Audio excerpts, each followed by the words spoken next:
In the Philippines, more than 800,000 women and children work in the sex trade.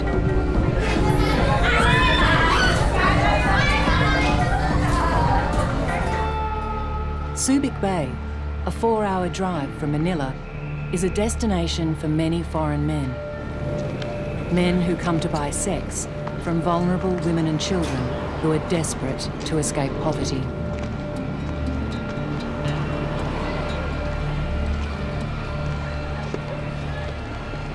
Children like Apple, who lives and works on the streets. She's 16, has a 2-year-old baby, and is pregnant again. Hindi ko feel magtrabaho doon. Nakakapagod, tapos nakakahiya yun. Nakakatakot din kasi may customer na kahit gawin mo yung maganda, kahit maging mabait ka, meron talagang nananakit.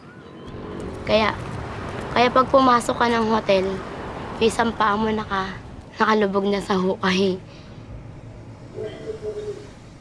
Marami na namatay doon na babae sa ginagawa ng customer. Kasi delikado talaga. Delikado.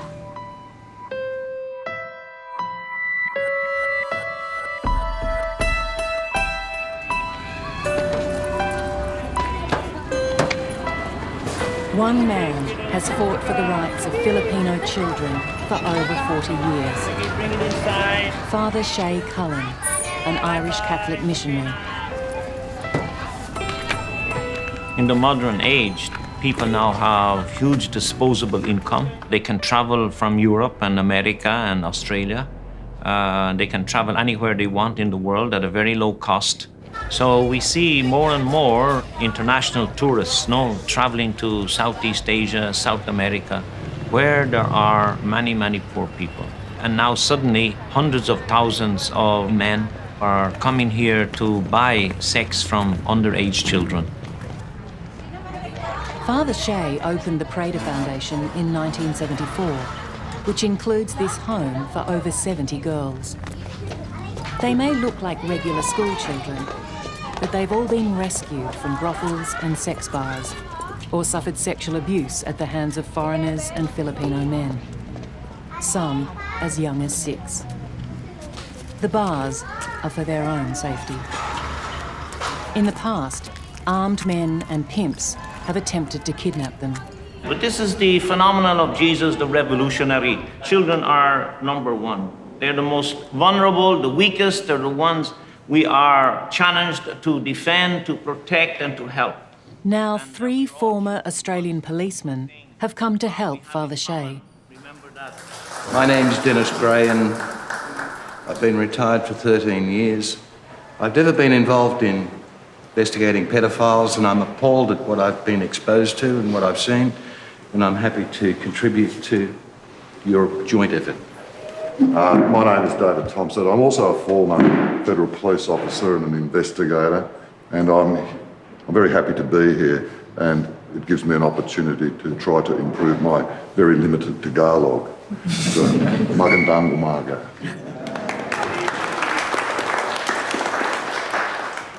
Chris. My name's Chris Payne, and I was a policeman a long time ago. I've been involved in the 1990s, Chris Payne pioneered Australia's battle against sex slavery. When his sex trafficking operation was shut down, he left the police, but continued his anti-trafficking work.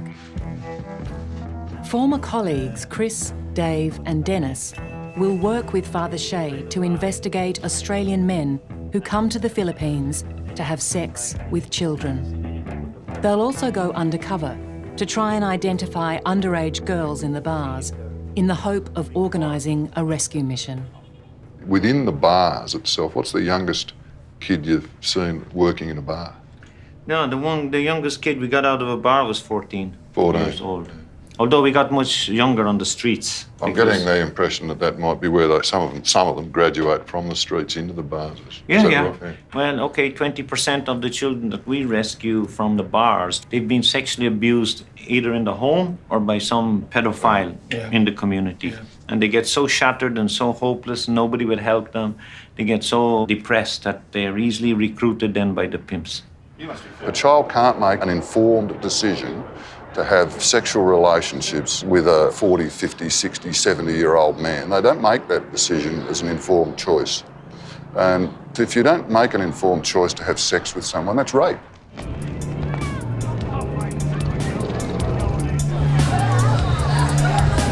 That night, Chris, Dave and Dennis pose as tourists to go undercover into Subic Bay's sex bars.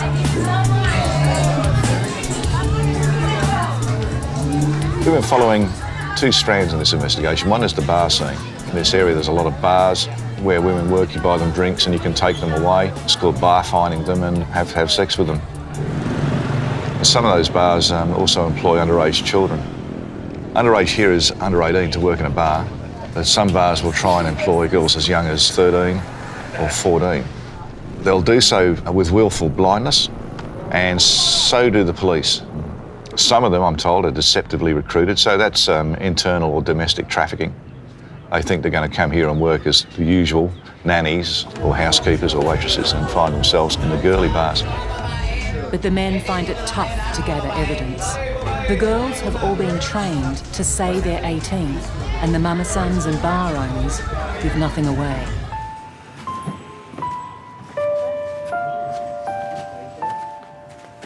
Michelle was underage when she once worked in Subic Bay's sex bars. But before that, aged just 14, she lived with a 37-year-old Australian, Marcos Gonzalo. In 2010, Gonzalo was arrested and charged with child sexual abuse.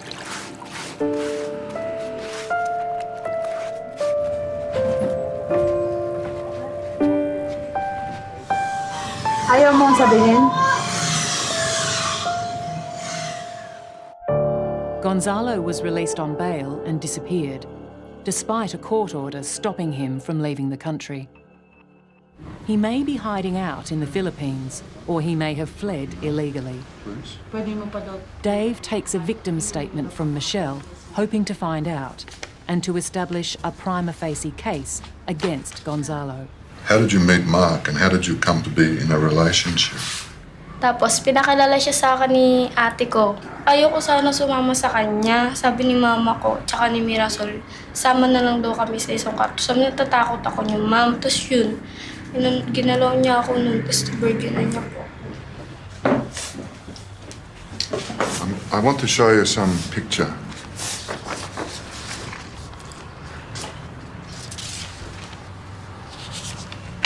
Can you tell me if you know that name? Marcos. Where is that picture taken? Do you know? Sa kwarto niya sa baseball. Pinakulong niya ako sa kwarto. Hindi niya ako pinapalabas. Mark used to lock you in the room, is that correct? Did he tell her what would happen if she did get out? Patay niya ako, wow. Ayaw niya akong pag may mga lalaki, ayaw niya akong may kasama doon. Kahit nandiyan yung kaibigan ko, ayaw niya. Gusto niya, isa ko lang. Ganyan. Kasi pagkasama niya ako, umiiyak ako lang. So, ginawa niya sa akin.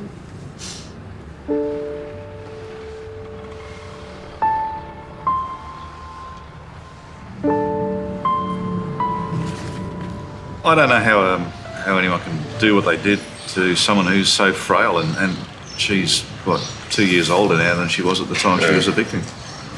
What struck me was when I spoke to her, she was a small girl, and I was quite surprised that she was actually 16 now. How a middle-aged man of almost 40 could form that relationship is something that you could never really understand. Well, the issues were paramount me coming, and I'd never really thought about it. My career was all drugs and organised crime. But the 10 days that I've been here and what I've seen and what I've been told, it really is appalling what dirty old men and not so old men do to young girls. It really breaks your heart. Michelle's elder sister, Marisol, informed police that Gonzalo was holding Michelle against her will. Gonzalo's social media page then prompted the investigation that led to his arrest, providing graphic evidence of his relationship with her. During our surveillance, we ascertained that the room occupied by Marcus was in the second floor. Yes. One of my colleagues forced the door open. Michelle and Mark Gonzalo were inside. We asked him what Michelle was doing there. And Mark told us that Michelle was his wife. He intended to marry her. We told him that it's impossible, So what's the current status of the charge against Mark? It's archived because Marcus cannot be found. So it's still pending? Pending. If he's still in the Philippines and you find him, you'd arrest him? We arrest him. Let's hope that he'll come back. Yeah. The trail is 2 years old. The only contact we've had is through Michelle, having contact with him via Facebook. Now, what he tells her on Facebook and the truth of the matter could be, I would say, are probably wide apart. He's made reference to being in Vietnam, being on an island with a typhoon in nearby, being in Australia. He could be anywhere. Like Michelle, Marisol has also been exploited by foreign men when she worked in Subic Bay's sex bars. She left her job as a dancer a few months ago and now works in the Prater laundry. Yeah, you're the one to go to the authorities with alerting them to Michelle. Is that correct, diba? Yes. Yeah, bakit? Kasi nga, nagalit ako kay Marcos. Nakuha yung ka-virginan ni Michelle, binayad 10%. Tapos ang binayad lang mga damit. Ang pangangailangan ni Michelle sa school niya, pinaportahan. Susuportahan niya si Michelle sa pag-aaral. Lahat ng pangangailangan ni Michelle. Who in your family did Marcos make that promise to? Nag-promise sila, Mama. I also believe you withdrew your complaint in the court case involving Mr. Marcos. Makaawa na si Mama. Do you know why your mother asked you to recant? Alam mo ba daw bakit pinawi-withdraw ni Mama yung case? She doesn't know. How do you know Mr. Mark Gonzalo? Dun sa kaibigan siya ng dati kong partner. What's the name of your former boyfriend? Who is your former boyfriend? Torn. Former boyfriend is Torn. Norway. Huh? Norway siya. From Norway. Nasuportahan niya ako sa pag-aaral. Huh? Nasuportahan niya ako sa Torn Northway was one of the many foreigners that patronised Boyd's Bar, above which Marcos Gonzalo lived. Marisol alleges that Torn sexually abused her from the ages of 11 till 16. He was a close friend of Marcos Gonzalo's and introduced him to Michelle, Marisol's sister. When Michelle was rescued from Gonzalo, she was put into Prater's care. She now lives back home, but is kept an eye on by Marlene, a Prater social worker, who was herself once rescued as a child by Father Shay. Dave and Chris have come to gather more evidence from Michelle. They know her mother knew Gonzalo well, but decide not to question her at this time. They start by examining the gifts Gonzalo gave to Michelle. These two are Australian. Right. I can see that's an Australian compliance thing. Can you confirm that these are the clothes and that this is the bag that he brought for you from Australia? Michelle, these are the original letters, the original ones that Marcos wrote to you? Yeah. Most incriminating is a collection of explicit love letters Gonzalo sent Michelle from prison before he was bailed and disappeared.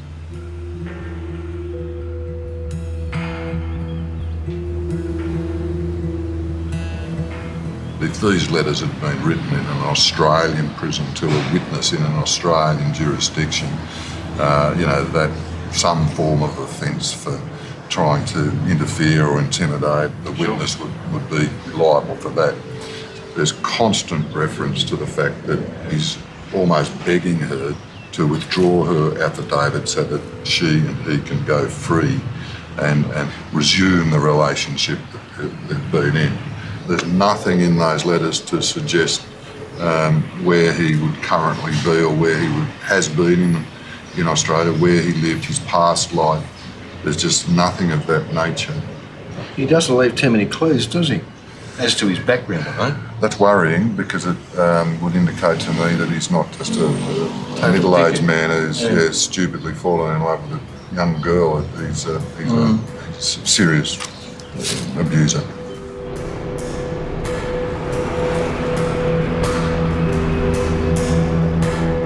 Marisol led the police to Gonzalo.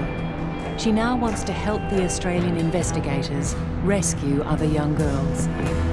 We're heading for the township of Subic, taking Marisol there. She's going to show us some things up there. She used to work, poor young thing, in two bars there, the Miami Bar and the Crow Bar. Apparently are both houses of ill repute and allegedly employ underage girls.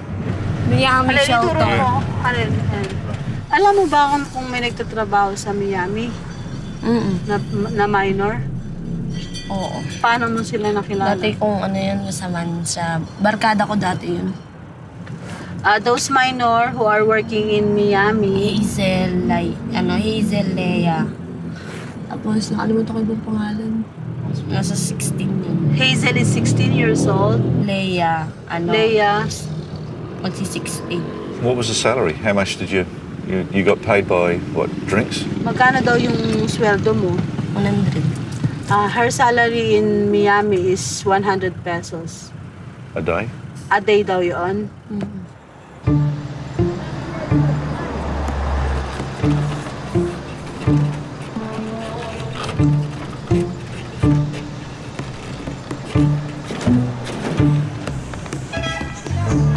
That evening, the men head to the Crow Bar. They want to identify the underage girls named by Marisol in the hope of a later raid and rescue mission. Their strategy is to elicit information about the girls and the bar owner from its mama-son. They soon spot Princess and Jen, who are both aged 15, and discover that the owner is an American called Arthur Benjamin, who recently bought the bar and renamed it after his girlfriend, Avila, who the mama-san says is only 14.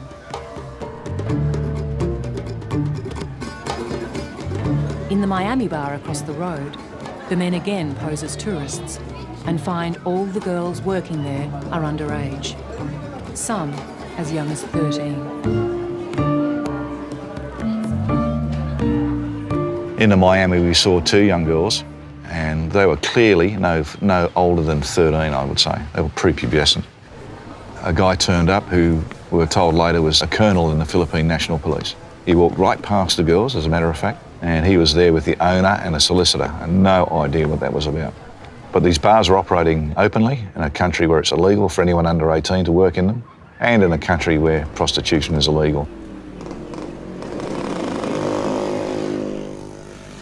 We spoke to Marisol and she told us about certain women who were working in the girls in the Miami bar and another bar. And then we went to those bars. Great. Acquired some photographs of those people. Oh, brilliant. Okay, these are the photos of the suspected minors, right? Yes. These kids, these are really underage children. Look at that. There's no raid on these clubs, and if these children are not rescued, then I'm sorry to tell you that for sure there's corruption at the highest level. Yeah. Okay? We'll know it.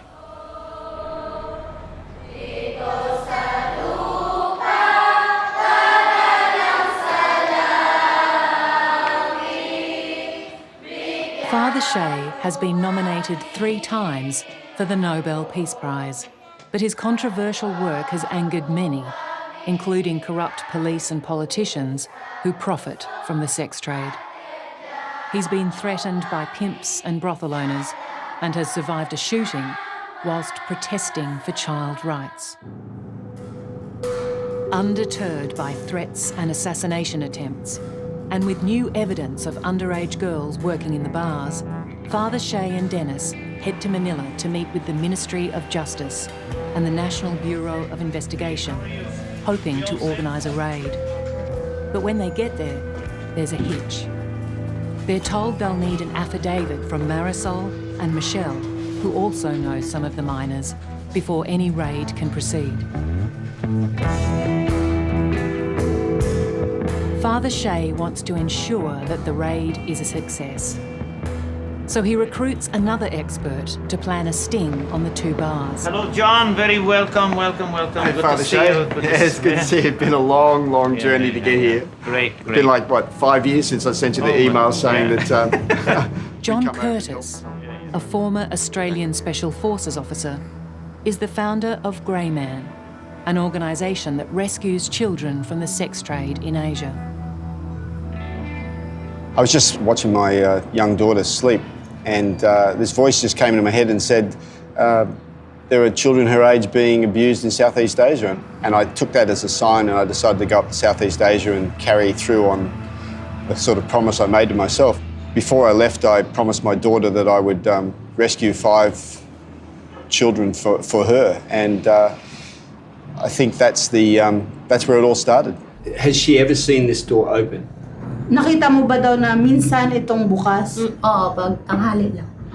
This door is open. John works with Marisol to plan the sting on the 2 target bars. Only in... Sa baba. Saan? Diba? May hagdanan kasi yan paikot yung hagdanan niya, papunta pa exit. Meron naman ditong short time room.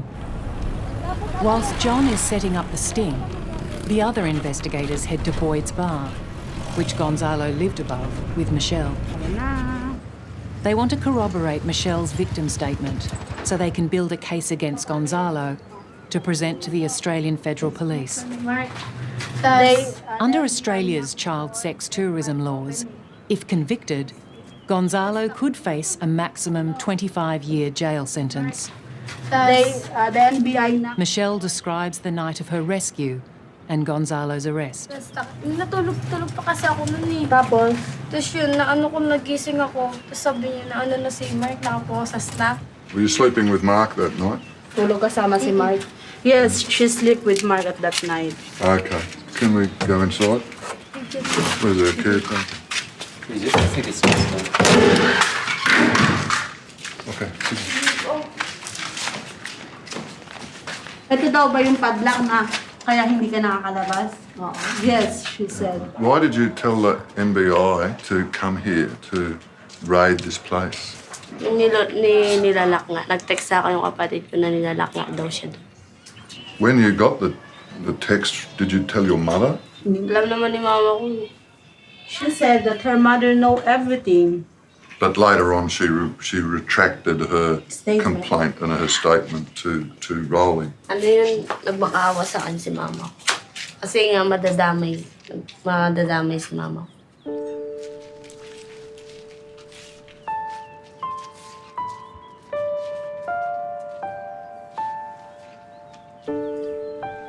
When you lived here, how did you feel?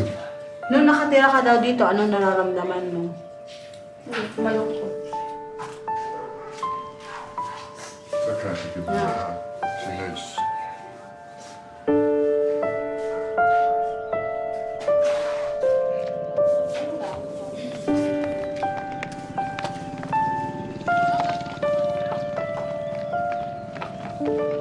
What was Michelle's parents or her mother, her father? What was their attitude when you told them that what had happened? They were angry At who? at us and the elder sister, Mira, Why were they angry with you? because they told us that we're meddling with their affairs, Who said that? the mother. And then even while at And the NBI, the mother was kept calling Michelle and the elder sister, telling them to go home, not to pursue the case anymore, because because Mark loves you and he will marry you, like that. That is the mother of Michelle. Hello, mabuti. Ano pangalan mo? Cristeta. Dave decides it's time to interview Michelle's mother. I understand that the NBI arrested Marcos Gonzalo and put him into the prison because of a complaint made by you. Okay. She cannot remember anymore. And the complaint was about Marcos having sexual relations with Michelle. Pinirmahan ko yun? Wala akong pinirmahan yun. Nagutang kayo doon sa NBI. Alam ko yun. She cannot remember anymore what documents she signed, but instead Michelle remembered her mother signed the documents. There was also, I believe, a second document where she recanted the first document. Can you tell me anything about that?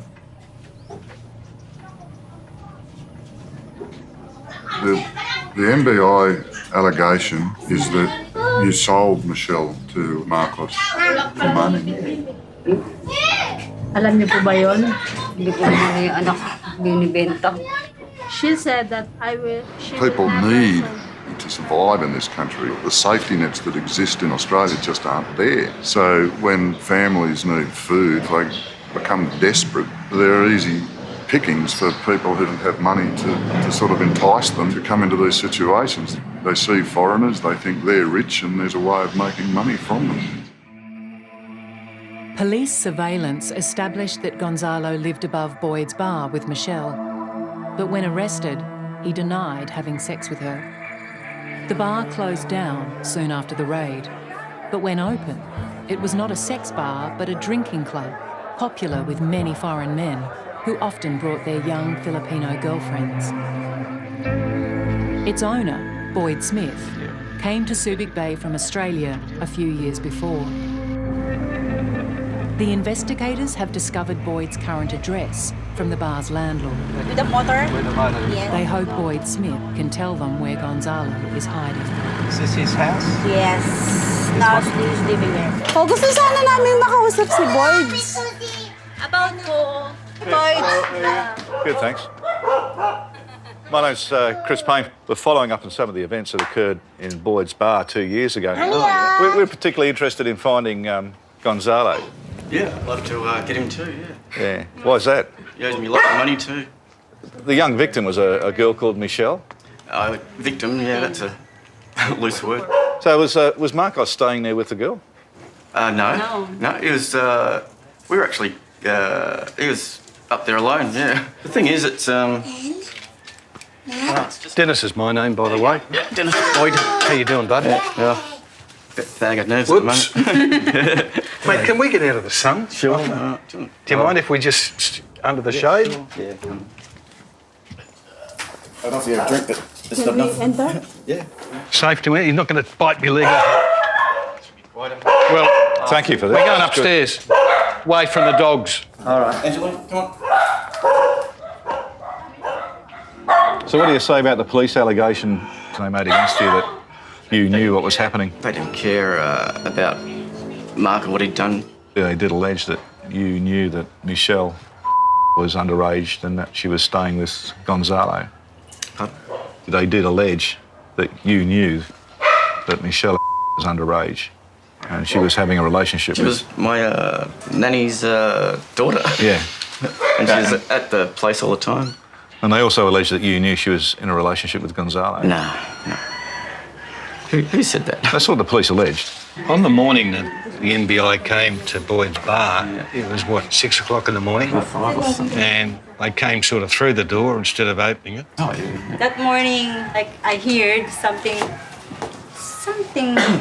weird going on. And I hear something bang, big bang. The big window, they break it.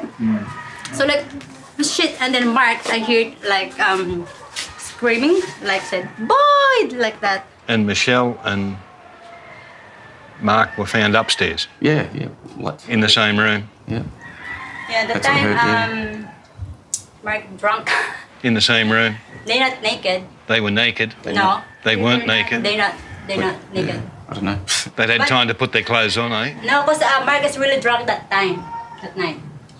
Because we are all drinking that night. Boyd's wife, Jen, suddenly provides the investigators with a breakthrough. After the release from the jail, Mark stayed with you for 1 week. Mark stayed with us because no one's gonna stay. So until Mark go back to Australia. Paano mo nalamang bumalik si Mark sa Australia? Hinatid namin siya sa airport. Jen also gives the investigators a copy of a passport belonging to Marcos Gonzalo.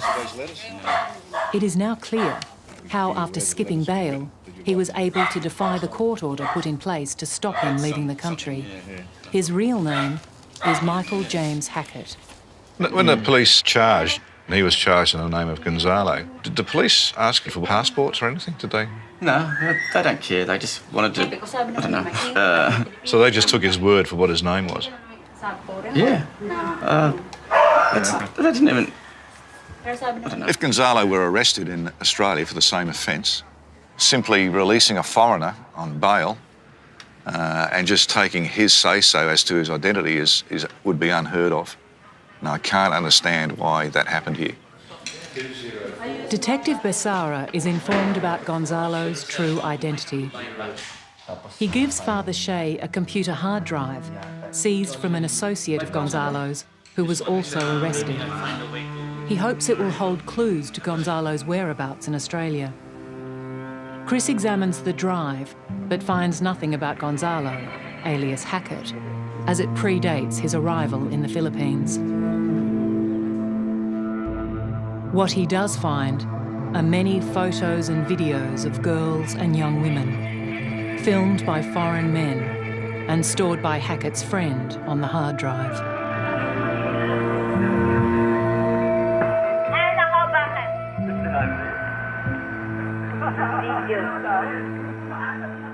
At some stage, he's acquired this very large collection of some pretty serious child pornography. We didn't actually look at it, but we looked at the folder titles and the file titles. There were downloads, you can tell that by the file name. And names like, Grandpa does the job on 9-year-old schoolgirls, stuff like that. So that's a problem for him, possessing that sort of thing. Well, it would be under Australian law. I don't know what the Filipino law is on child pornography. While the search for Hackett continues, John Curtis pushes ahead with the sting operation on the 2 bars. He wants to make sure that the underage girls are there on the night of the raid, so that they can be rescued. This is an afternoon break. He meets the owner of the Crowbar, Arthur Benjamin, and tells him he's organising a bucks party for a friend called Nick, who's actually part of the film crew. Hoping for Arthur's arrest on the night, John invites him to join them and insists the young girls be at the party. Nick's Bucks night will then move to the Miami bar across the road. These rooms are short-time rooms. I've just hired one to get them used to our presence, also to get a look at what's up here and get an idea of the layout of the place for when the operation takes place. The mama son's hoping to organise this party for us because there's a fair bit of money involved in it. So she's been quite friendly. Nick is getting married. Wow, Nick, where's your girlfriend, your fiancée? Well, she didn't come here because we're having a party. Yes. Oh, yeah, okay. She's back overseas.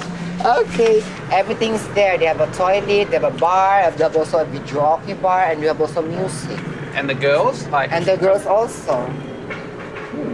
It's nice though, I like it up here. Same girls from downstairs? Yes. And can you... Young girl. Young girls? They're dancing naked. How young are the young girls?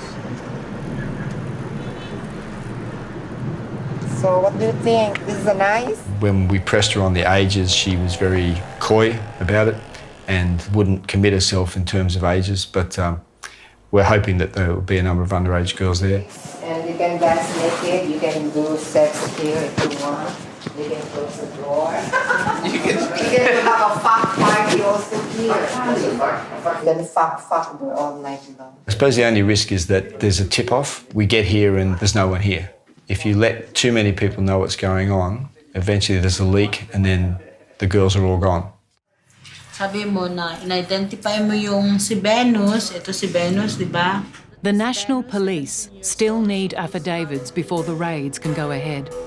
Michelle writes one, confirming the identities of the underage girls she knows are working in the Crow and Miami bars. Hello, JM. But it's her sister Marisol's affidavit that's critical, as she once worked at the two bars alongside the girls she has identified as minors. But Marisol is now missing. And Marlene, helped by Michelle and Apple, cannot find her. Hello? We really need Mirasol now. Because if we're going to bring the statement of Michelle to the NPI, it is not enough. It would not suffice. Mirasol is our key person here. And I believe that she felt threatened now, especially that she knows that what she's going to do now is to rescue some children and to put all the owners of these bars here in Olongapo and Subic into jail. So that is the fear of Mirasol now. The next day, the search continues. Michelle takes Marlene to Marisol's boyfriend's house.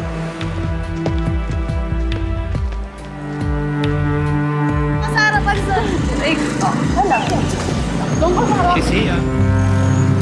On the street. Mahal niyo talaga ako. Hanap niyo ako. We love you. That's why we're looking for you. Okay. So ito, gagamitin ngayon natin ito.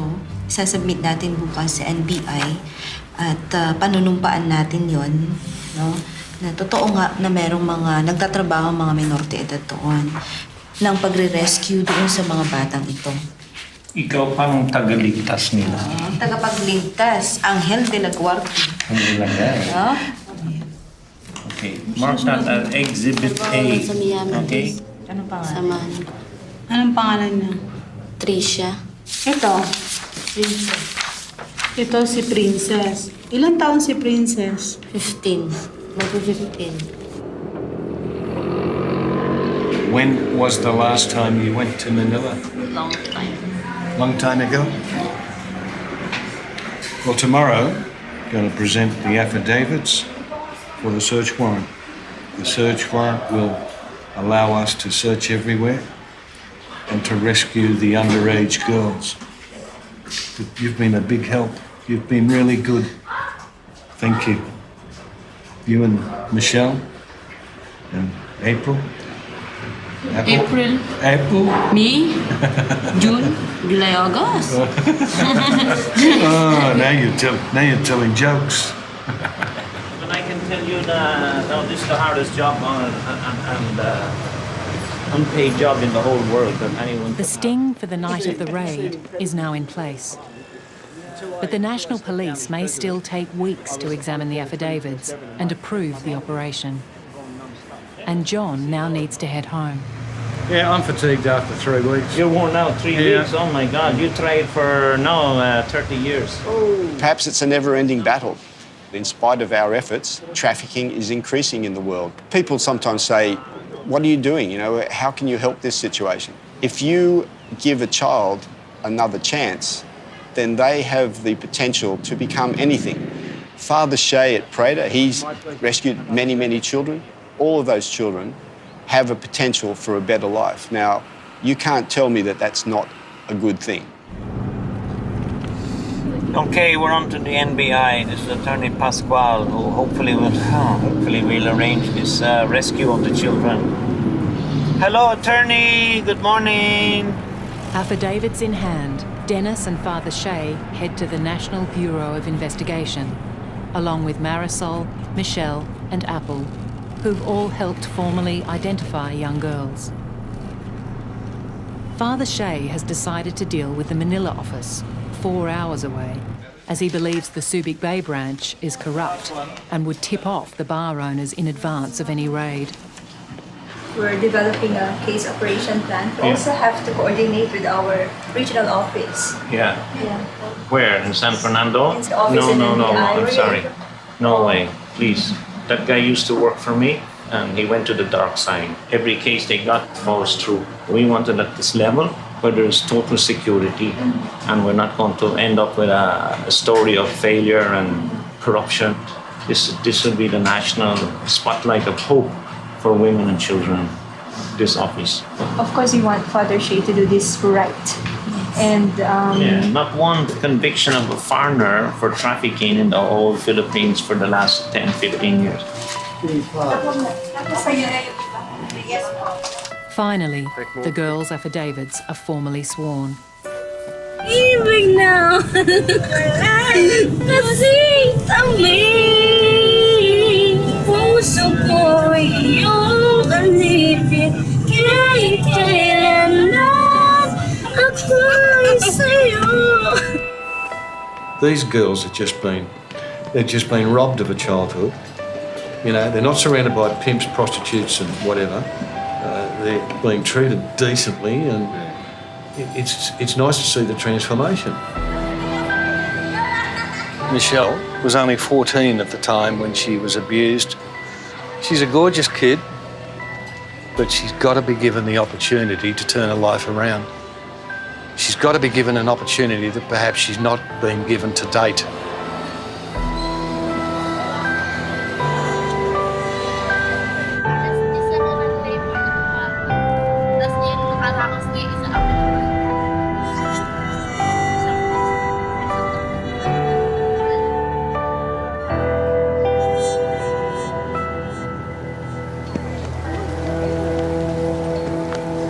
The next day, with the raid now set in place, Dennis feels it's time to present a file on Marcos Gonzalo to the Australian Federal Police.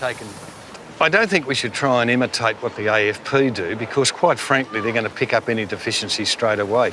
I think we just look at it in a way that makes it comprehensible, tells the story in a succinct way, like we're only briefing them. It's their job to go out and do the investigation. It's their job to go out and dot the I's and cross the T's.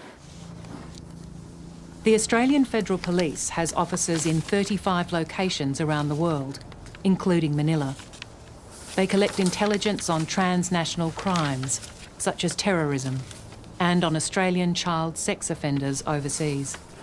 So we're in a situation where we do need to see you to pass on this briefing paper for you to forward it to Canberra, given my knowledge of how... No, I'm not. No, I'm telling you how I understand the situation. I'm certainly not suggesting... I'm not suggesting what you said, telling you how to do your job. Yep. No, I've got no intention of inflicting an injury on you or ambushing you in any way. My intentions are totally honourable, and you ask me a question and I'll give you an answer. Okay. Bye-bye. Well, that was a fucking total waste of time, that. She is paranoid to blazes. She wants to speak to her people in Canberra before she agrees to anything, and she's going to be waiting for an email from me outlining what it is that we want to do and what we're going to give her.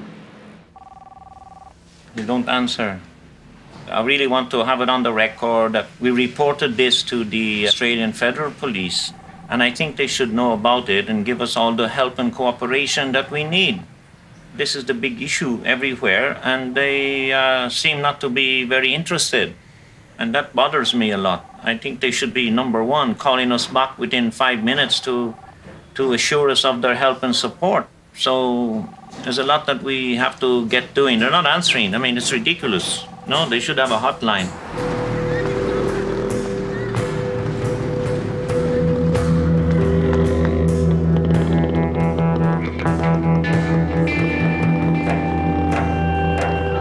This is an ops order for the raid on... It's going to be conducted tonight at 6:30, 7 o'clock. It's the day of the raid.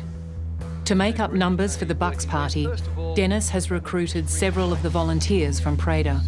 In the unlikely event that things turn nasty, drop to the floor. It's very rarely that anybody who's laying prone on the floor gets hurt. just drop to the floor and take the girls with you? Well, yeah, well, we hopefully even the NBI will arrive in good time. Father Shea has organised for the National Police from Manila to come to Preda for a briefing. But social workers must also be present for the raid to go ahead. We don't have any social workers. Without any government social workers, you can't move. We cannot do it. It's illegal. It's now 4 p.m. and the police and social workers are already 1 hour late. So it'll be a little miracle if it works out and we do succeed tonight. You can see it's already 20 to 6. 1 hour. We're almost 1 hour late. Yeah, I'm supposed to be at the bar in 40 minutes, 50 minutes. Well, that's it. You can't hit the bar yet. No, we'll have to delay a little.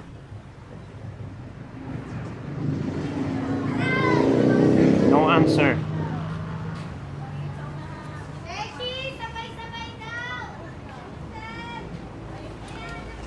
No, I just can't get any connection to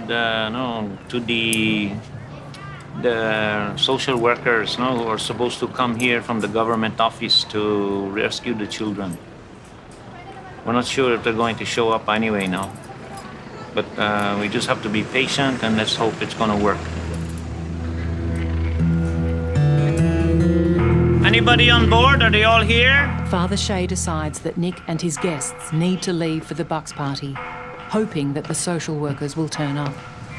No, this is the DSWD, the social worker director. Yes, hello. Okay. Well, the NBI they're a bit late, but they're on the way here. You mean to say your social workers did not proceed here to Preda? No. Well, where are they now, please? Oh, God. Okay. We'll wait for them. Thank you, Lina. God bless. Okay.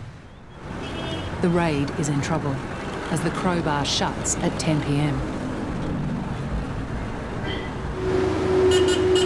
Finally, 4 hours late, the police arrive, followed by the social workers. Welcome, Dennis. Good to see you. Thank you. I hope we have this conversation. The police bring dentists who will confirm the ages of the girls in the bars. American agents from Homeland Security will also be part of the raid. They're responsible for investigating crimes against children by American nationals overseas. The owner of the crowbar, Arthur Benjamin, is American, and if found to be trafficking minors, he may face a life sentence in the United States. The first target, I believe Team 1, is going to be involved at the crowbar, also known as the Avila bar. So as someone pointed out earlier, it's very important that we hit both bars at the exact same time to make sure these girls and other individuals don't go running in a lot of different directions. We want to maximize the victims that we rescue. We've got to be fluid and fast.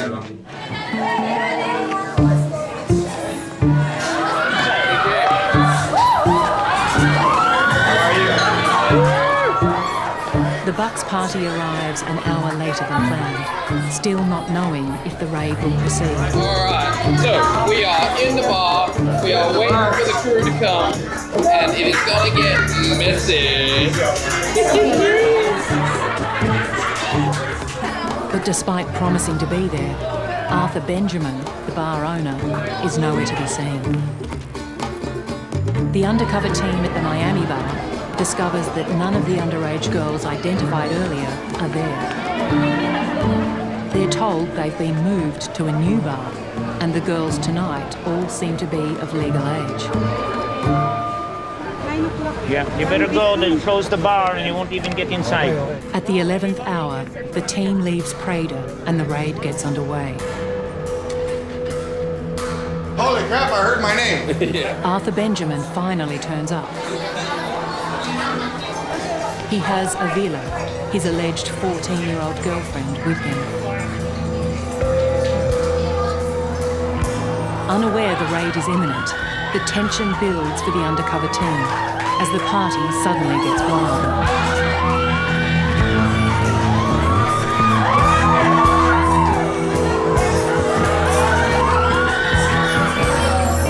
And the pressure is increasing for them to pay the girls for sex. Hey, you take all my beer!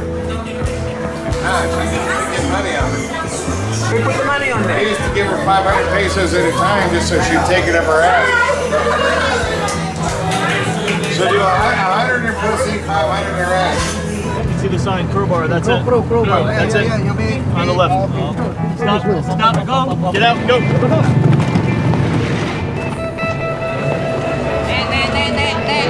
Halika rito. Babae, dito lang muna, girls.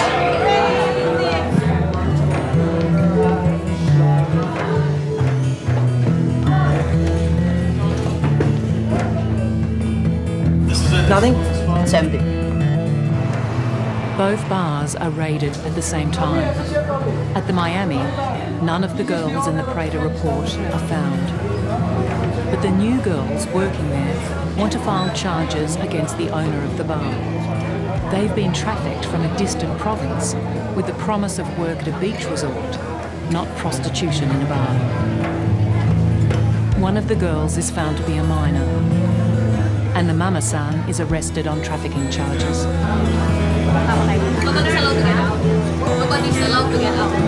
Nobody can get Just stay there. Just stay there. Just stay there. I want to see your hands. Sit down. No talking. We'll talk to you soon. There are no underage girls here, and I have never had sex with an underage girl. About half an hour ago, you admitted to me that you have regular sex with an underage girl. You're now denying that? Yep. Dental examinations prove that some of the girls working here are under 18, including Princess, who was identified earlier. Yeah, true. You could have got a free dental checkup. Well, that's what I was looking at. Huh? Didn't work, did it? Well, we're happy that we will be able to rescue some of these minors. They shouldn't be here. Yeah, they should be in school. Anything. So I'm being arrested for what? Yeah, providing child abuse for hiding minors. There's no minors here. Walang minors here. There are minors. Where? School now. So there are no minors here. Oh, okay, fine. I'll do it. Yeah, I ain't got no problem with that. The Crowbar's mama-son is also arrested. The rescued minors and trafficked women are being taken to a local social welfare centre. Arthur Benjamin will be making the long trip to Manila with the NBI.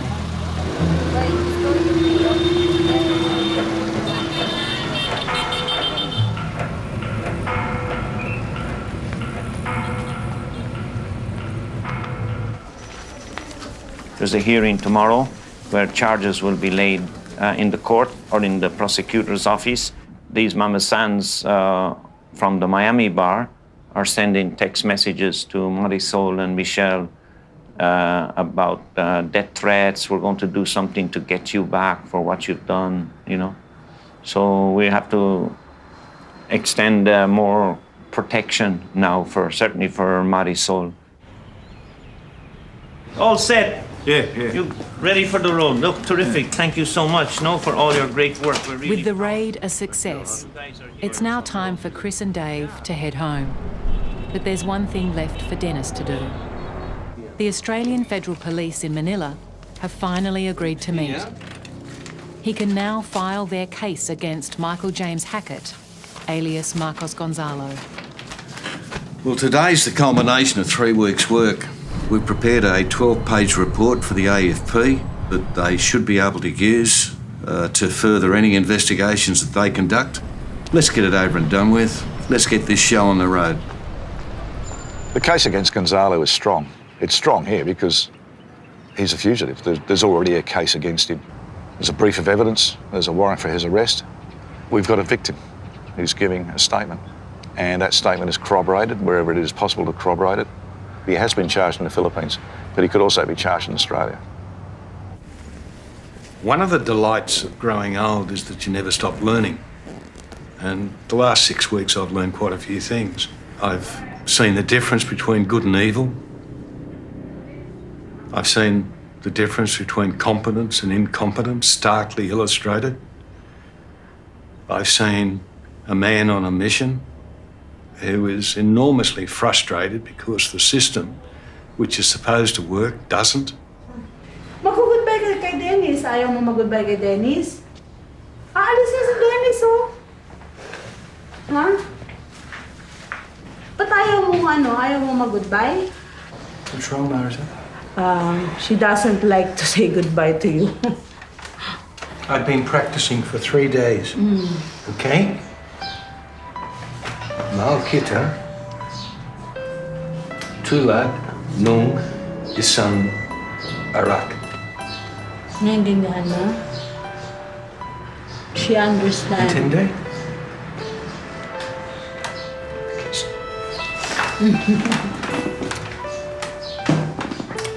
Look after yourself. Okay. I gotta go home now.